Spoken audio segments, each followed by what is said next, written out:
Golf's no different from hockey. Requires talent, self-discipline. Golf requires goofy pants and a fat ass. You should talk to my neighbor, the accountant, probably a great golfer, huge ass. How do you measure yourself with other golfers? By height. It's a very, very special honor. I'm Paula Creamer, and you're listening. Well, we're waiting. Hi, this is Martin Cove, a.k.a. John Kreese from Cobra Kai, and you're listening to Quiet, Please. Let the word go out from here across the land. Let Daddy Noonan approve. Hi, boys. Nice day for golf, eh? Quiet, please. Oh, you got secrets, eh? Hey, this is Shooter McGavin. You're listening to the... Hey, you guys. Hey, we're trying to have a podcast over here. Welcome once again, everyone, to Quiet Please, the golf podcast. I am Alan Depew, and I am joined, as always, by our illustrious panel of golfing experts, savants, teachers, and just all-around knowledgeable people about the game of golf. As always, we're live streaming on YouTube, Facebook, Instagram. If you have questions, comments, want to join the discussion, we love audience interaction. Keep it clean. Or I'm not putting it on the air. It's just that easy. So I'm just happy to be back in the seat. The buttons are moved a little bit on me, Andy Hydorn, but muy bueno, my friend. What a great couple of shows while I was on the road. Thank you so much. No me gusta. You've heard him, the golfing savant, Andy Hydorn. Hello. Happy to have you back, especially, Alan, but you know, Brendan, it's good to have you as well. And Christian, always good to have you. Yes, Mr. Brendan Elliott and Mr. Prius podcaster, Christian Nazamus. Hello. It's just good to have everybody back, all in one group here. It's like we got to force some back. We're missing one, my bourbon lover, but it's fine. And excusable, he's in Cancun. Very excusable. I love you guys, but I probably wouldn't join from Cancun either. He may pop in. He may. Yeah, I expect to see a comment coming. I expect to see a comment. So he gave it a hard maybe. It's probably going to be a relatively short show because nothing really has been going on in golf in the last week, right, Andy? Au contraire. I mean, Brendan, the U.S. Open. Look at the backdrop on our picture there. Shinnecock, yes. Snap that picture myself. Thank you. Spectacular. Didn't think it was going to be. Have my thoughts. I'm sure each of us do. Mr. Nazamus, PGA Tour is changing it up. Wyndham speaking some words. Golf fans speaking some bad words. Where do we want to start on this one? Let's go to BE, your take, U.S. Open. Well, it was exciting. We knew that was going to be the case. And it was another one of those situations which I've talked about, and you've all agreed that, man, you just hate to see somebody so far out in front on the last day. You wish for some carnage, and we kind of had a little bit of that, but he was down the stretch, man. He was strong. He had to deal with a lot. As a born and raised New York State individual, I'm embarrassed once again at, how New York fans, you get a little sauce in them and they get a little creative with their chants. And I love the one though where the guy's like, Rory, or he's yelling at Rory, get in the bunker, and we kind of, so all in all, it was a great U.S. Open. The course stood the test, and I really enjoyed watching it. Christian, you're of the younger generation and occasionally wear a white belt. Occasionally. Not anymore. Not anymore. Yep, Strickler's put the kibosh on the sales of white belts. But, I mean, out of place? Is it just people out on the island? Because you're a New Yorker. I mean, I'm telling you, you get outside of Rockland and Westchester County, I don't think most people act like that. I think when it came to the U.S. Open this week, I think it was kind of what people expected. I mean, we are still very fresh of what happened at Bethpage and the fans and how they reacted then. I think it was I've actually never seen an American golfer be hated more than Wyndham Clark on a Sunday afternoon against Scotty. Like, yeah, we all wanted Scotty to win, rightfully so. It's a career grand slam opportunity for Scotty. But the thing that I have an issue with, that I was sitting on my couch watching it with my fiance, was, I can't stand when people are yelling for a ball to go over the green, or a missed putt, or getting into the bunker. This guy is not, he may not be the most likable guy from a fan perspective, but, I want to give a hats off to Wyndham Clark too, for how he composed himself on the golf course, and how mentally strong he was, especially on Sunday, playing with Scotty, getting all this hate from fans, but more importantly, how well his post-round interview was, sitting on 18. I give him all the credit in the world for what he did and how he handled himself. He played phenomenal all week. He didn't really play the best golf the last 2 days. He had a lot of wayward shots, especially on Sunday. But the thing that made the difference was he made the putts. You got to make putts to win a major, let alone a golf tournament. So it was very incredible to see him win another U.S. Open. But he's been playing great golf for the last 3-4 months. He's really come into his own. But I want to applaud Wyndham for how he handled himself on Sunday. Mr. Heidorn, with the golfing pedigree that you have. Yeah. And you did chime in afterwards when Wyndham gave his speech and said that was a great speech that he gave on the 18. I think everybody, if you're a golfer and appreciate the game, would echo that. What are your thoughts? It was a great speech. I thought he had the right amount of feeling good about himself, feeling proud, being humble. I thought all that was evident in what he was saying, which was really good to me. I also believe that it was sort of the perfect storm on Sunday, and Saturday too, for that matter. You have Wyndham's deal at Oakmont. He didn't win over any people by doing that. There's a lot of leftover bad feelings towards Wyndham for what happened in Oakmont. I think the part that people are failing to kind of recognize here is, I think golf fans were looking for a competitive tournament. So when Wyndham's up by 6 and 7, and they're screaming for balls to roll off the green and roll down the hill into the collection areas, that could very well be just as much about them wanting to have a more competitive event than it was to be treating Wyndham poorly. Well, I think what it comes down to is that I think the tour has a big problem right now with people being obnoxious, especially when they get a little booze in them, and yelling things to these top players in the world. You saw it blatantly. A kid got kicked out. I think it was on Sunday. I don't know the whole details behind it, but they're starting to kick people out. And it's just like, if the roles were reversed and you're sitting in Rory's shoes or Scotty's or Terrell Hatton's or whoever the person is, and you're getting heckled by these people for saying pretty obnoxiously rude things to them, yeah, of course you're gonna take action on that. I think it's a big problem, and we saw it at the Ryder Cup. We see it a lot in majors, and it's not good. It's not a good image for golf when you see people say stupid things. Let me step in for our resident historian who's not here. When Nicholas comes on tour, they're holding up signs and chanting "Hit it here, Fat Jack," because he was challenging Arnie. Is it any different? And that was when there was respect, we'll say, in the world. No, I think that's a good point, Alan, that this has been around for a long time.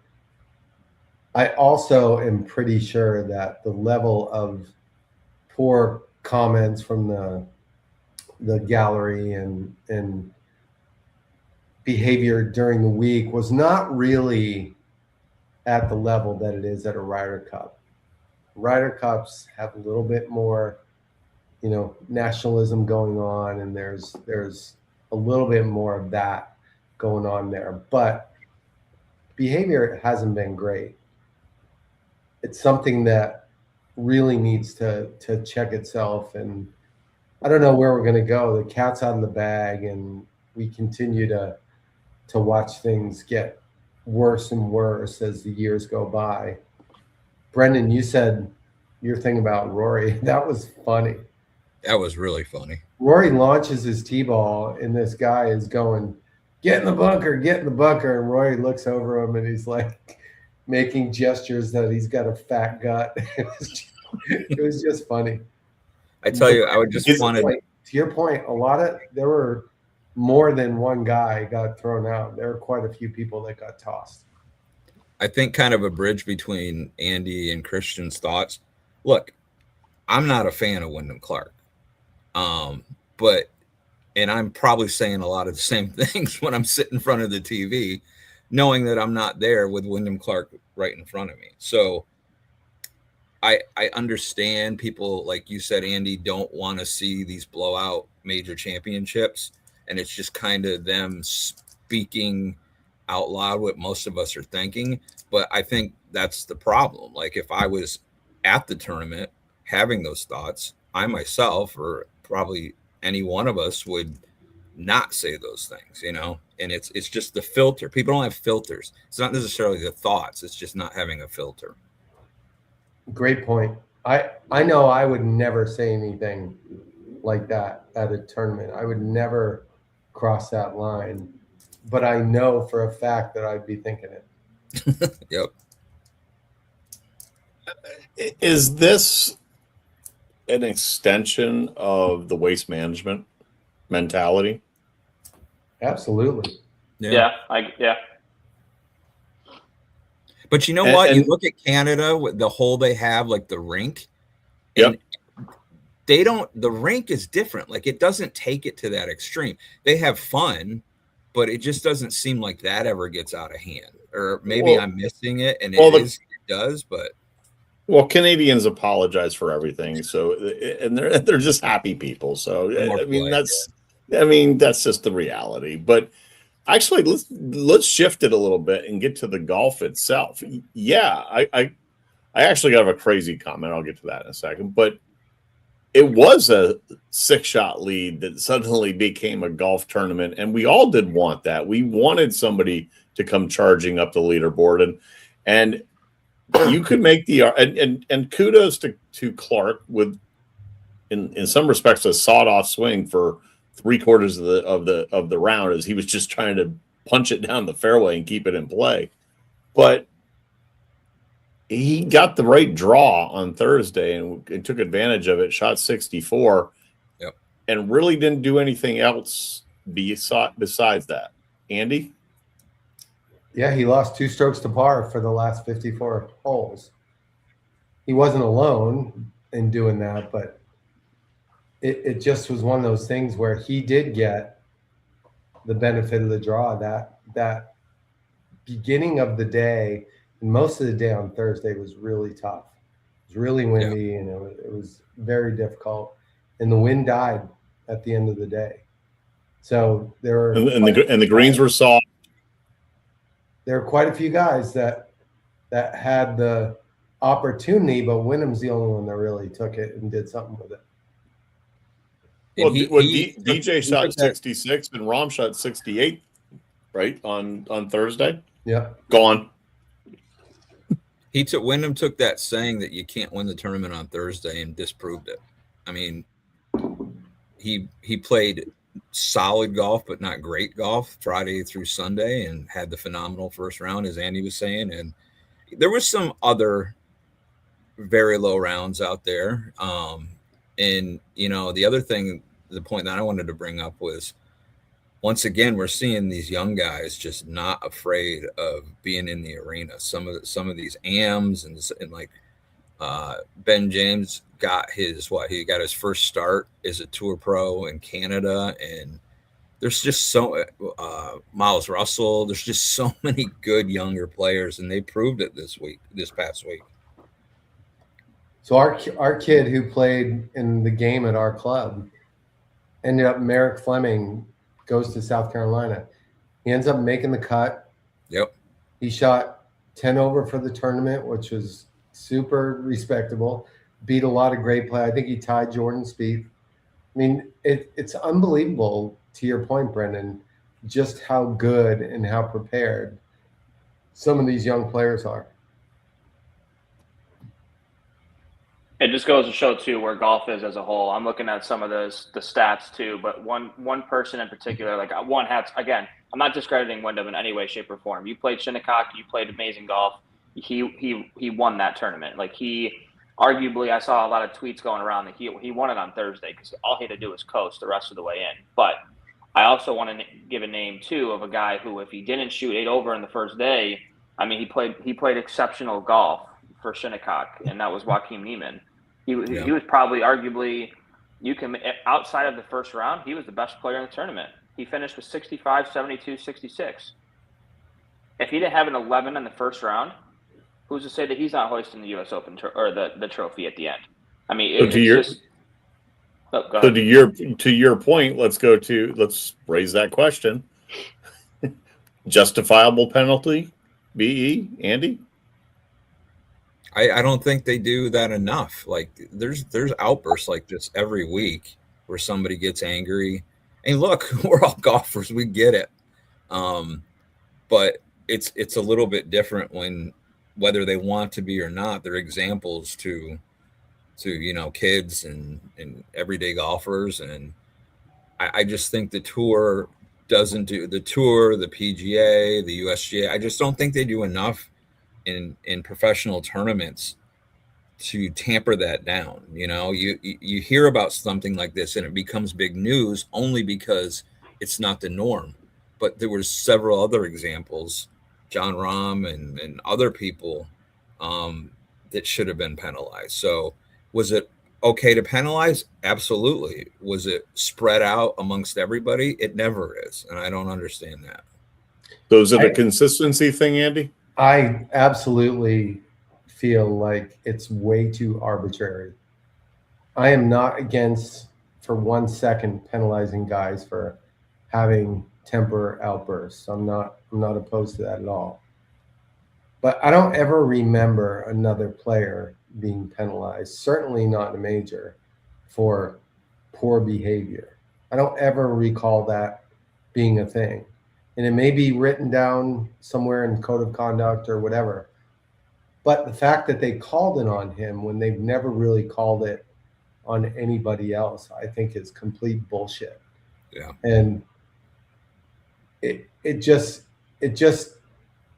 there's ways to handle that. I remember, we'll roll it back to the PGA, that Dustin Johnson had the bunker issue at Whistling Straits, where he's taking practice swings, and they warned everybody that, these are all bunkers. They're not waste areas, so no practice swings. They should do the same thing with this. They should warn the guys, look, we haven't done anything about this in the past, but going forward, we're going to start calling this. So at least give them an opportunity to know that the rules of how they're going to apply something like this is going to change. So it gives them an opportunity to take the onus upon themselves if they do in fact get penalized. I think you need to. I think I agree with what Andy said, but you have to, I feel like, hold different players, like not different players, but you have to hold players accountable for certain actions on the golf course, because they're the ones that people look up to. When you look at John Rahm kicking a driver because he hit a bad drive, that's inexcusable in my book. Like you are a top 10 player in the world, and hundreds of thousands of people, millions of people look up to you. That's not a good look for you. And this isn't the first time that somebody like Rahm has done this. I'm not saying guys shouldn't get pissed, because we all get pissed in the golf course. We all bang a club, or we get upset with ourselves, or we hit ourselves on the leg after a missed putt. But you have to hold players accountable. And I'm not saying that just because he's a top 10 player in the world that he needs to get a bigger penalty than a Keith Mitchell, for example. But when you look at somebody like that, yeah, you have to. I think the tour should be enforcing something if that's something like that much of a big outbreak. Yeah, they have to do something about it. What point of correction before you go, Mr. Thank you, Mr. Heidner. Christian, I don't miss putts. Go ahead, Andy. Good You get example. my point, though. Good example. Well, Christian, your point is kind of what my point is. It's like you want the players to be penalized. I don't disagree with that. But how do you go ahead and penalize Neiman and not penalize Rahm? Agree. How do you kind of justify that?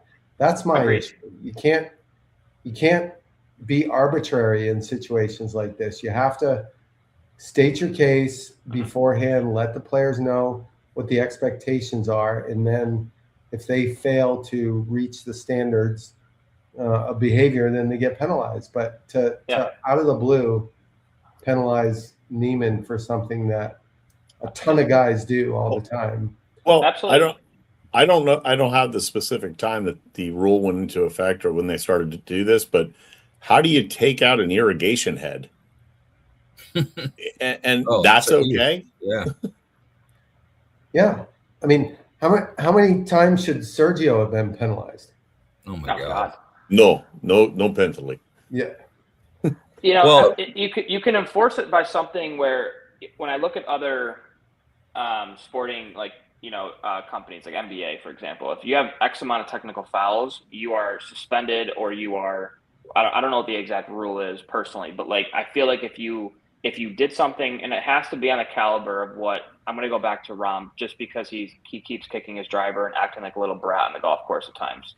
If it's that nature, then yes, you should either fine them, you should penalize them, but the tour should also be keeping track of something, like a tally or whatever, where if you hit 5 of these different situations, then you are suspended for the next tournament or something that you want to, or whatever, or next signature event. I know that the tour just came out with a brand new, basically, calendar year.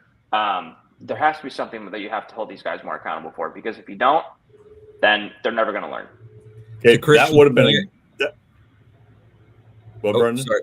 To Christian's point, I was just thinking of that. Maybe it's something, because it's more of a judgment call versus a flat out rule of golf. Maybe you do use fines and suspensions versus penalty strokes in those situations. And you could easily police that with, there's how many people are walking with the group that are of official of some kind, whether it's a scorekeeper or whatever. Just have a little tab and keep track of when they drop an F-bomb. I don't know if you want to have that as part of it, or obviously throwing clubs or breaking things like Sergio did, and do it that way, whether it's some monetary and some kind of suspension, 3 strikes and you're suspended type thing, like Christian said. I actually like that. You do that with employees in Burger King or wherever it may be the case. Why would that not be the case here? Hey, you acted inappropriately. We're suspending you. Christian, you almost had the perfect segue to a topic we're going to talk about, but I had 2 more things I wanted to say, and you touched on it, made me think of it. Scotty Scheffler, was he crying like a baby in the first few rounds? I mean, Andy, you've been on this for months. My man Scotty was whining. Well, I got to tell you, my friend Pete told me that I need to apologize to Scotty because I've been giving him too much shit. But I told Pete straight up, I'm not going to apologize, because, and I didn't even, honestly, in all seriousness, I didn't think Scotty was bad at all this week. He was on Thursday.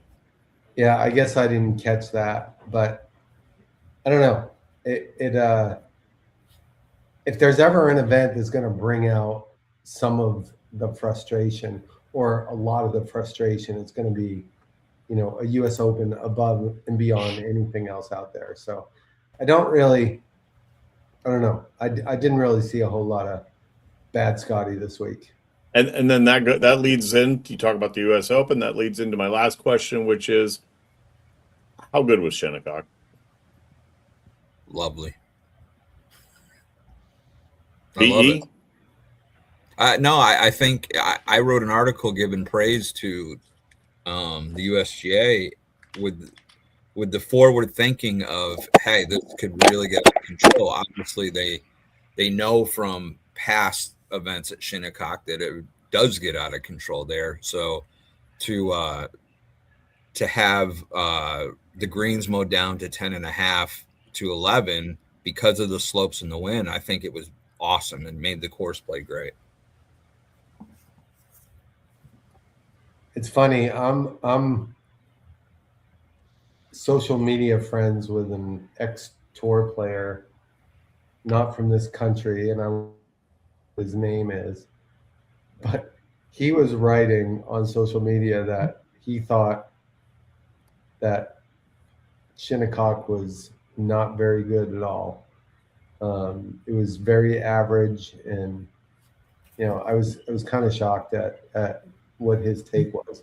And this guy's played in Masters. He's played in U.S. Opens, Open Championships. It's like, yeah, I'm not sure where he was coming from with that comment.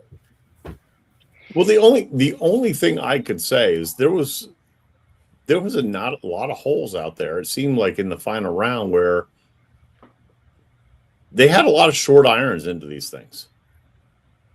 Because the ball was rolling. I get it. It was rolling like a banshee. I mean, it was forever. Yeah. I missed a few of the last thing I was hearing before my AirPod died on my right ear was talking about Scotty. Is that what you were talking about?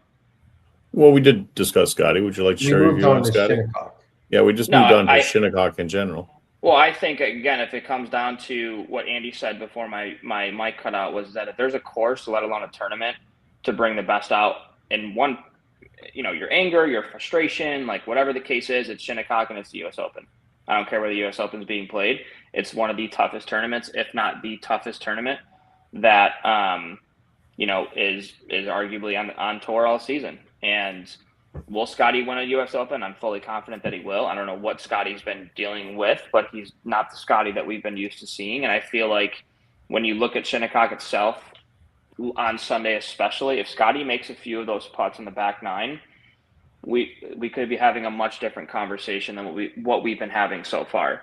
I think the golf course looked phenomenal. I think especially after the rain or on the long day that they had on Thursday, and it just looked incredible all week. It looked firm. It looked fast. The greens got quicker as the week went on.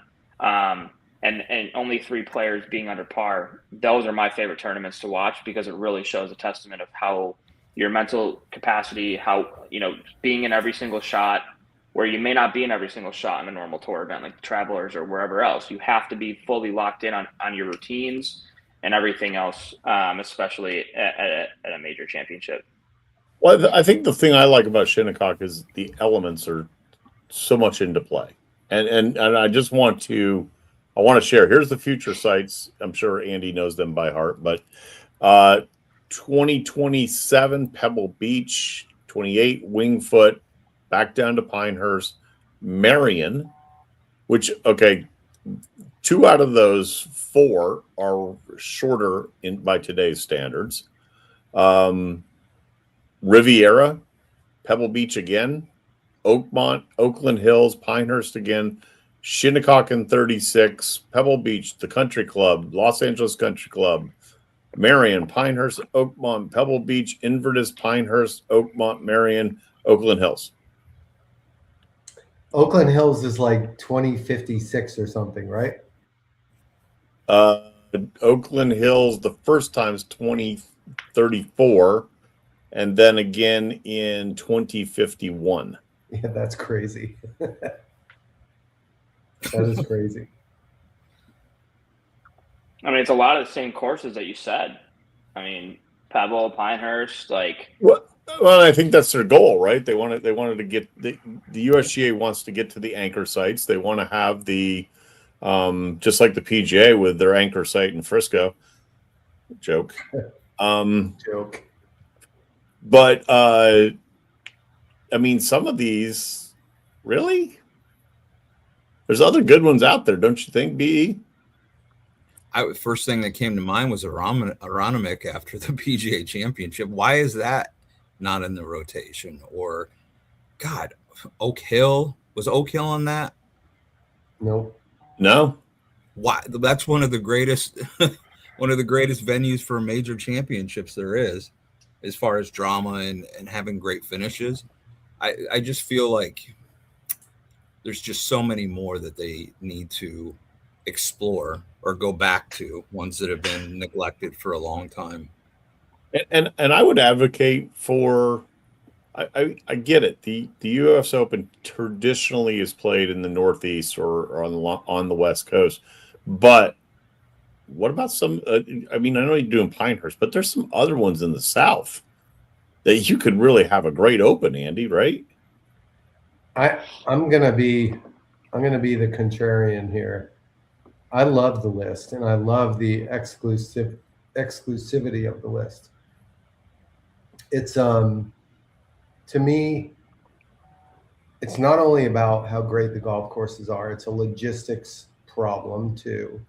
So matching up the ability to hold the event with the quality of the golf course that they're going to play is a huge part of how these things, get determined. And I love the list. I love it. I'm staring in my office here. There's a list of all the U.S. Open venues. And there's a lot of U.S. Open venues that have had one U.S. Open. And wait a minute. You were going to stand in on this one. Do you still have that information? Can you stand in and play Boston Bob's trivia? That was a great question. I never saw the answer. I do. Okay, here's the trivia question. There are 53 sites that have held a U.S. Open. Out of the 53, how many of them have held it just one time? Wow. Just chew on that and we'll come back to the answer. Oh, I got a good guess for that one. That's a good question. You don't have to get it on the number, but if you guess close, we'll give you credit for it. But I do like the direction they've gone. I was not a fan of, and I forget who it was. Was it David Fay that brought in the Erin Hills and the Chambers Bay, bringing in those public venues? I'm not a huge fan of Torrey Pines, believe it or not. I don't love that venue. Bethpage. I do like Bethpage, and look, Pinehurst and Pebble Beach, those are public facilities too. So it's not just about private versus public. I think Hazeltine. That's another one that's had a couple. Southern Hills. What was the last Southern one? Hills. Yeah, they've had a couple. You mentioned Oak Hill, Christian or Brendan. Oak Hill hasn't held one since 1989. Yeah. When Curtis Strange won. Southern Hills hasn't held one since I think Retief Goosen won in 2003 or 2004. So a lot of these great golf courses, they'll get a PGA, a little bit easier than it is to get a U.S. Open. Yeah. The elevated events, right? Where are they doing elevated events? I thought those were canceled. Is that a segue? It was a perfect segue, wasn't it? Let's call this okay. The report. Big news, Mr. Nazamus. Then we're going to turn Andy loose because he's got data. What do you think about the Championship Series and now the Challenger Series? I've heard people are going back to the DP World Tour because they might as well just stay in Europe versus playing in the Challenger if that's where they're going to get relegated to. Who wants to take the lead? Christian? Well, before we opine on it, let me give the details. Okay. So, like we have guessed along the way here with the little hints that they've been dropping, the PGA Tour has officially announced that they're going to have two separate levels of competition amongst the PGA Tour. They're calling it the Championship Series and the Challenger Series. They're doing away with all of the no-cut events, which I think everybody applauds. There's going to be 120 players that are going to be eligible for the Championship Series. Championship Series is going to have 23 or 24 events. That's going to include all the majors and the Ryder Cup as well, and President's Cup. There's, no sponsors exemptions in the Championship Series. It's going to be an elite group of events. It's going to no alternates also, right?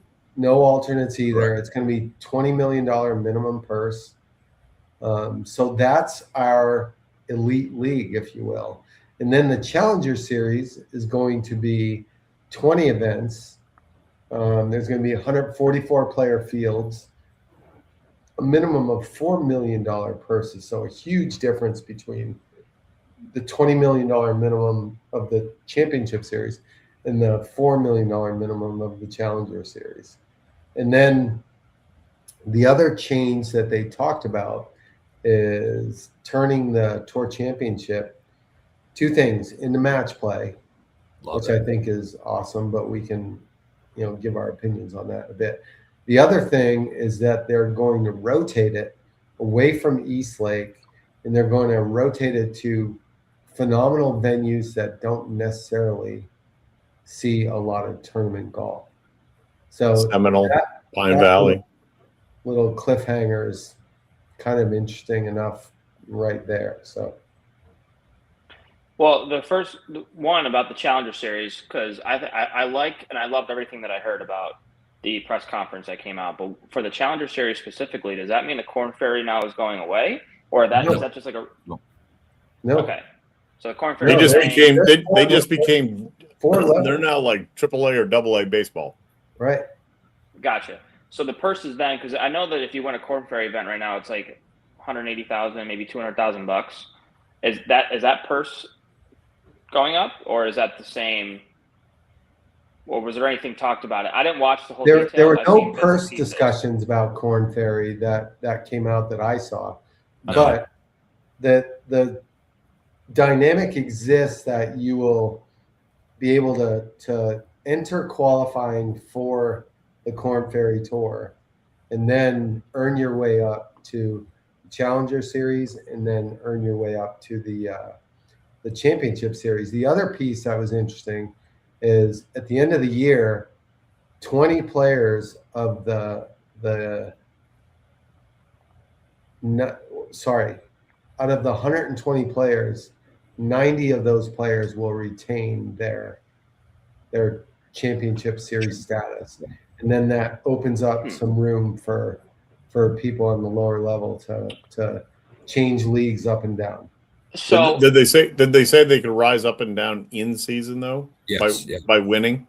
Yes. There's a way for a Challenger Series person, if they win 2 times during the season, they get elevated.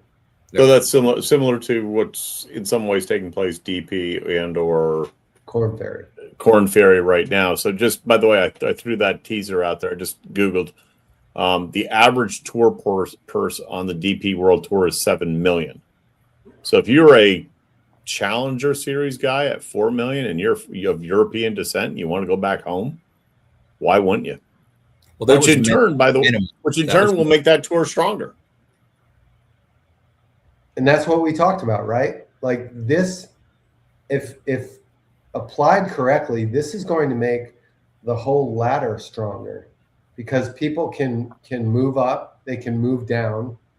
There's opportunity all over the place, from the America's Tour to the DP World Tour to the Korn Ferry Tour to the Challenger Series on up to the Championship Series. And then you got Andy, you can take my lone image off the screen, please. Then you've got PGA Tour U. You've got a whole bunch of ways for the younger guys to pop up through. Yeah. And there's 2. There's PGA Tour U, and then there's another one that's more for amateur players.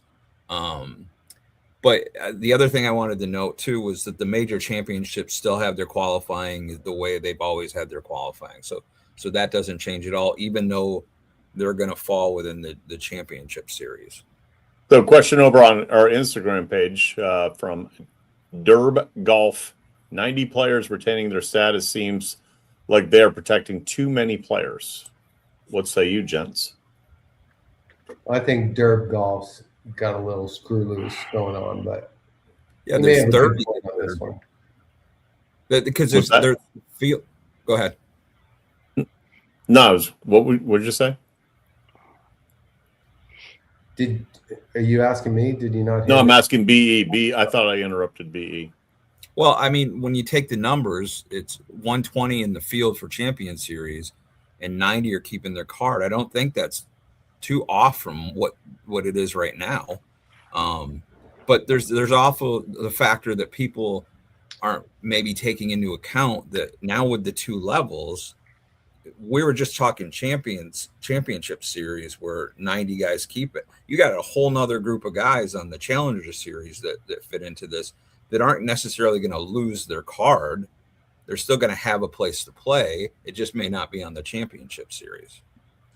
Yeah, in the championship series, basically relegates 25% of the players. Right. Have any of you guys seen the bakeout or shakeout as to who survives, what tournaments go to where at this point? They haven't said yet.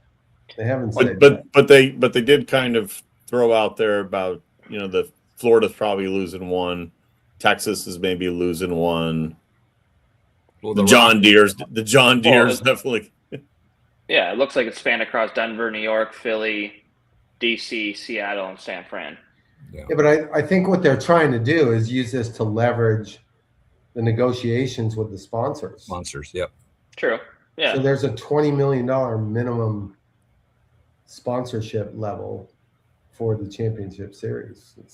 I don't think, going back to the question that was asked, I don't think it's too much. I don't think it's too much for them to, take the top 90 and then also the 120, because you also got to protect your brand too at the end of it. So I feel like the names that you're having, whoever those people are, I think it's a good protection of the tour to say, okay, these are the top 90, these are the top 120, and so forth. But I'm curious to see how the fields are going to be set, and that's what I think what obviously is coming next. And reading more into it, I think it's great, and I think when you look at even the Tour Championship that we talked earlier about, I think that for me personally as a golfer, match play is the best format in golf, and you can't change my mind on that. In my opinion, I wish more.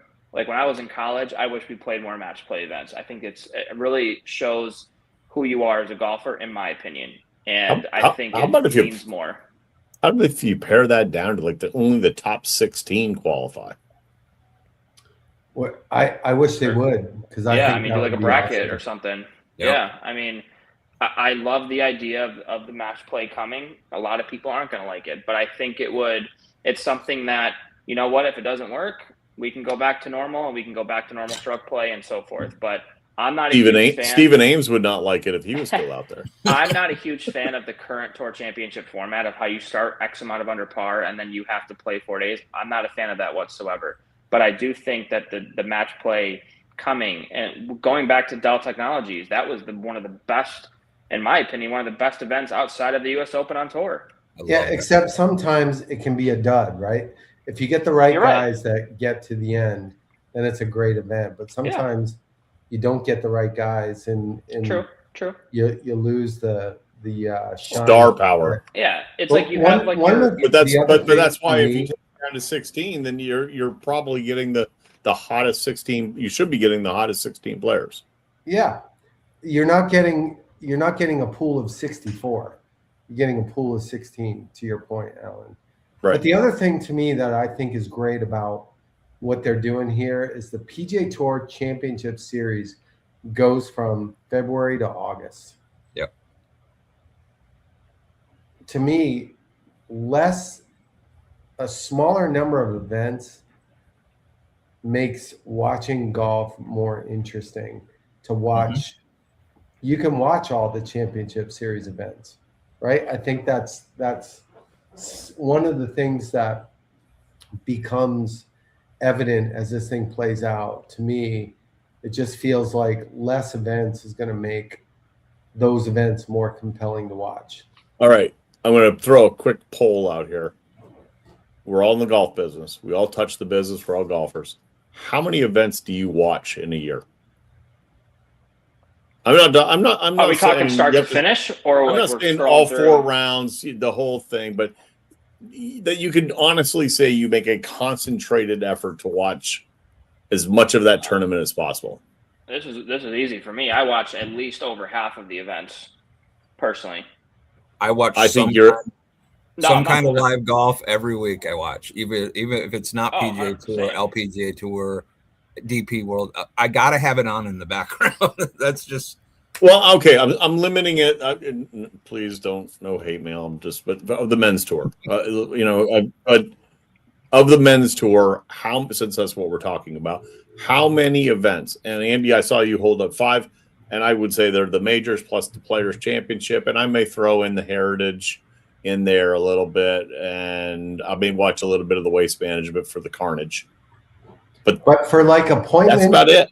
For appointment TV, and the way I tell the difference is when I'm in my office working during the day, I have a TV screen right here. There are 5 tournaments a year that I turn it on for. Wow. It's the Players and the 4 majors. The rest of it, like you, Alan, I'll watch it at night on the Golf Channel, or I'll watch a little bit of it at the club after we play golf if they're finishing. But it's not appointment TV. And I don't care if I miss it. I care if I miss any of those other 5 events. And if I'm the tour, obviously I am promoting because there is less. Your viewership for those particular less events is going to go up because, like the shortened season of the NHL, every game mattered. Now every tournament matters to get to that final 16, 20, 32. I'm advocating for 16, by the way, PGA Tour. Just throwing that out there. I already solved your U.S. Olympic problem, so. I'm with you on that. Like I think the smaller number is better. I think the crucial nature of the playoff events leading up to the Tour Championship should be more. You got guys now who are like taking a week off and still getting to the Tour Championship. I don't like that at all. I feel like every week should be a test.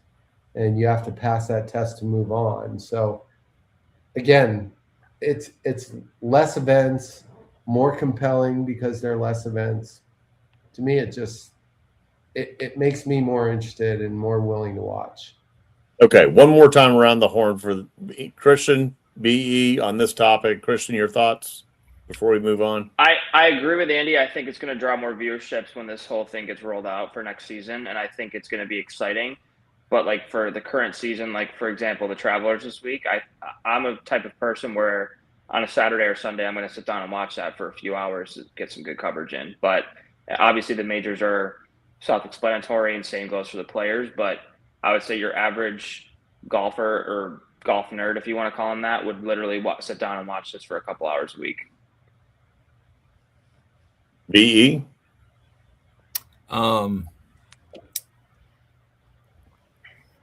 I don't know. What was the question again? Sorry, I'm sidetracked. Just final thoughts on the tour reschedule. I think it's good. I like the 2 separated Challenger and the Championship series. And I agree with everything you guys are saying that, having a little bit more of a condensed schedule is going to have less of these guys, dipping out one week or the next week when that's not what the fans want. That's what none of us want. So I think everything, we'll have to see how it plays out. But I think all in all, I think it's a great plan. Okay, squeezing a few things in here. Andy, I'm going to take this.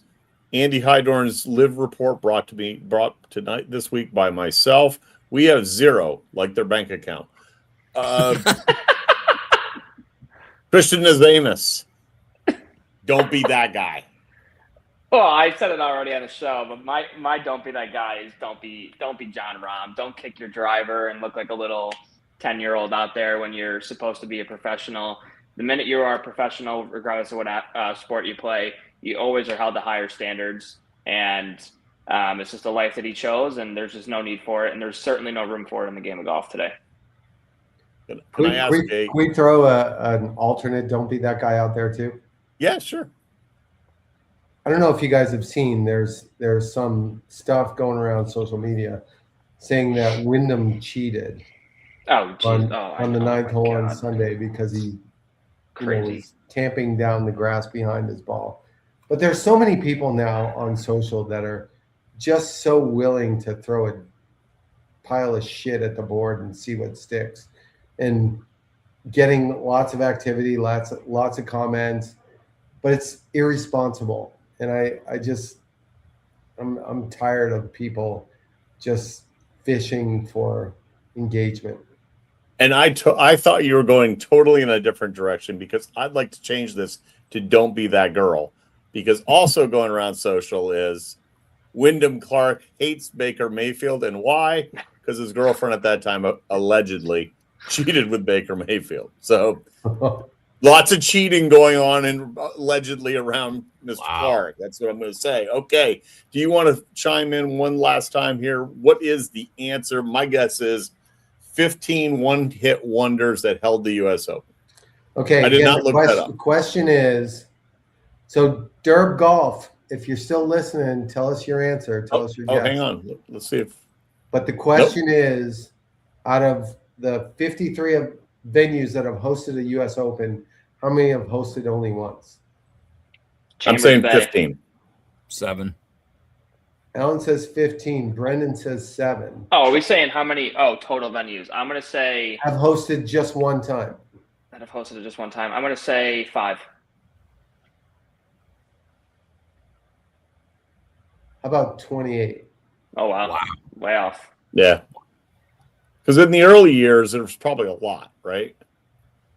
Yes, there were a lot. And I think that's part of the trick to answering this question. But in the early 1900s, there were places like Newport, Midlothian, Minnetonka, Brayburn, Riviera, Atlanta Athletic Club, Northwood, Fresh Meadow, Glenview, Onwentsia, Inwood.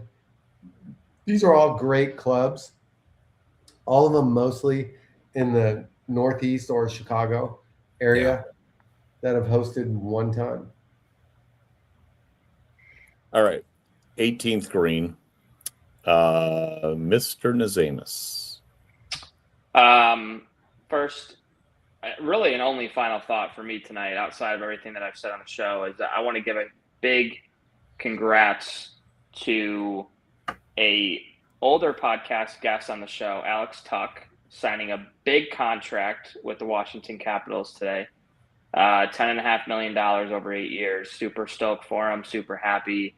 I think big things are coming for him. I know he's probably very excited about it, and as he should be, and probably sad to still leave Buffalo, but big things are coming, and that is my only final thought tonight. As I just wanted to say congrats to Al. Yeah, we like Tuck. Absolutely. Of course we do. BE?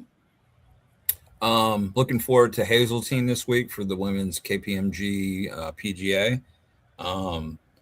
So good to see the GOAT TW this week make an appearance. That was very, very cool. And congratulations to Brian Rolap to officially being named the next tour commissioner in 27. I think he's going to do a phenomenal job. I already like a lot of the stuff he's done. His experience from another sport, I think, speaks to a lot of these changes that have been made. And I feel good about the future for the PGA Tour. Mr. Hydorn. So to answer the question that friend of the show and friend of myself, Mr. Mike Padilla, was asking which of the 28 should get one more. Well, Riviera is getting one more. And there are a few, I think, that could potentially get another one.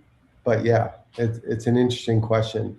I wouldn't love to see Chambers Bay or Erin Hills get another one.